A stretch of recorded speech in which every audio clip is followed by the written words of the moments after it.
So Diane, hey, thanks for coming on the show. As you know, recruitment and this entire job market, we've seen some very interesting developments. So could you tell us a little bit about yourself, and then I'll ask you a couple of questions as we're heading into the new year. Yeah, no, that's a great question. So about me, I have around 12 years of HR experience, heavily focused on recruiting and talent acquisition, whether it's from the development of the pipeline piece or sourcing candidates for multiple industries. A lot of my focus has been in the hospitality sector, recruiting for various functions from VPs all the way down to those hourly difficult jobs in general. But I've also recruited for tech industries like ADP and Rico, Macy's as well during their holiday season. So high volume recruitment, more identified niche type of roles, and I love HR in totality. Fantastic. Well, that's great. So I appreciate you coming on. I was hoping that I was going to ask you a couple of questions regarding recruitment. So the first one is, it's a tough job market out right now. Obviously, you touched on hospitality, and we're both on LinkedIn pretty frequently, and half of my feed has been, come work for us, we're hiring, and it has been an interesting landscape to see that. So could you just, what are some of the best recruitment strategies that have been working for some of your clients? Yeah, so recruitment strategies that have been working for some of my clients, from the recruiter's hat or the applicant's hat? From the recruiter standpoint. To attract the best and brightest, so to speak. Yeah, so a lot of it is right now in this climate, compensation is number one. There are wage wars going on, and with inflation, organizations have elevated their wages. The hospitality sector may be a little behind on that curveball.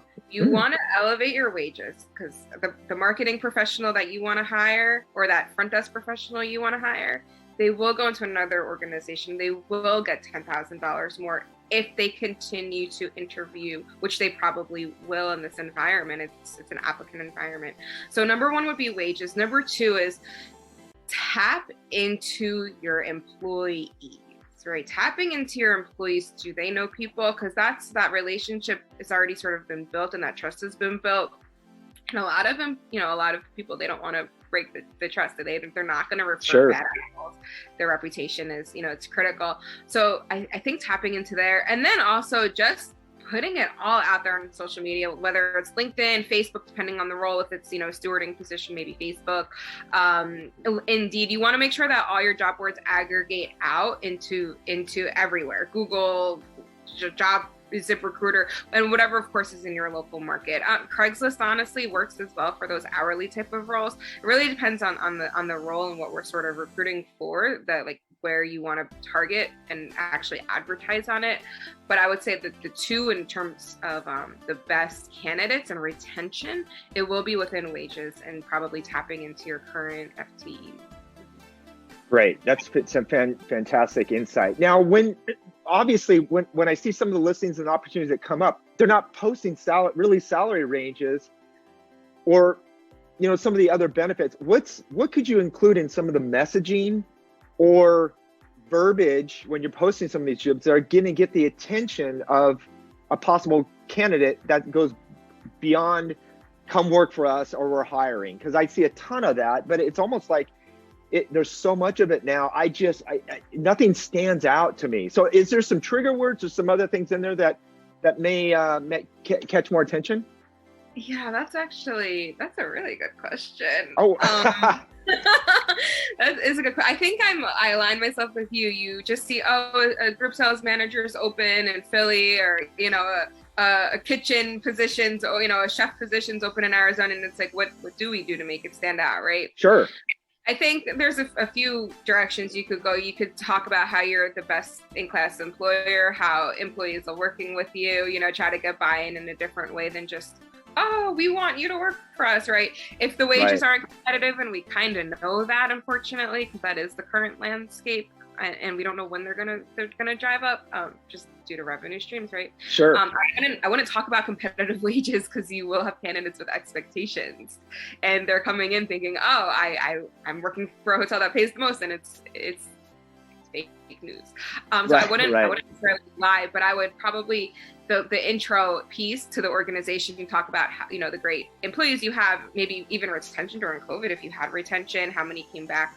To talk about those components so it makes somebody comfortable enough to even want to apply. A lot of candidates are shaky about staying in our industry, and it's sad because, as an industry leader, how much time and effort do we all put into developing thousands of people, and then boom, they just want to leave, and it's disheartening. Yeah, so there's a lot of even like PTSD occurring. I'm sort of derailing from the answer, but anyway, you want to sort of try to get that relationship back through words that are meaningful.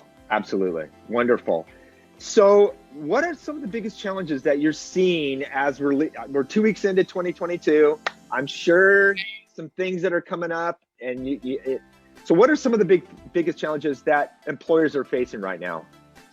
Yeah, that's another good question. I think the challenge is keeping their applicant interested, getting an applicant pool, a talent pool that actually fits the skill set necessary to do the roles would be the hardest point. Got it. Mm-hmm. Great. What's your biggest prediction? What's Diane's 2022 prediction for recruitment for this new year? So my biggest prediction is going to be hire more recruiters, because you're going to need them. And the reason is, with companies and organizations increasing their wages, people are going to jump if you don't retain them properly. You will have more open recs. You will fill that same role several times. And keep your recruiting team engaged, your recruiting team as well, because they will get burned out. They will get very burned out if they keep recruiting for that group sales manager, because that group sales manager pivots into client success account management with a completely different industry, work from home. So recruiting is going to be, I think it's actually targeted to be tougher than it currently is, unfortunately. I see a wave of people leaving the industry. And again, we're talking specifically about hospitality. Do you see that trend continuing? And, what are some of the other things that perhaps the hospitality industry could do to help stop the bleeding?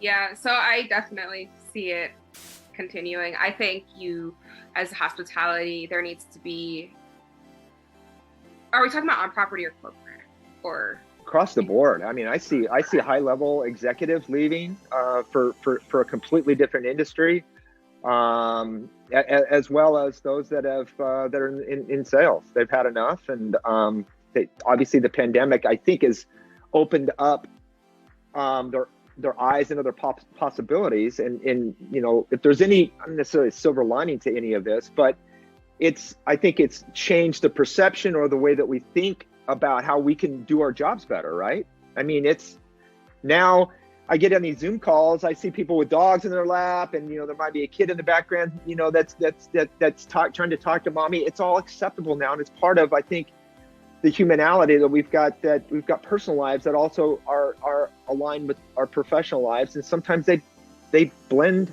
across, and they see others that have the freedom, the flexibility, that aren't necessarily hitting the time, punching the time clock every day, and they see others that are happy doing other things. So it's been an interesting dynamic for sure. Yeah, I think you actually drove in a lot of points there. The flexibility, the work from home flexibility. If it's a corporate role, let your team work from home, period. It doesn't matter where. If it could work in the corporate office, work from home. That'll gauge retention. I have, as we know, I have a small business too. I write resumes, and my specialty is pivoting out of the industry. How do you pivot? I've worked with over 500 clients in the course of 2 years.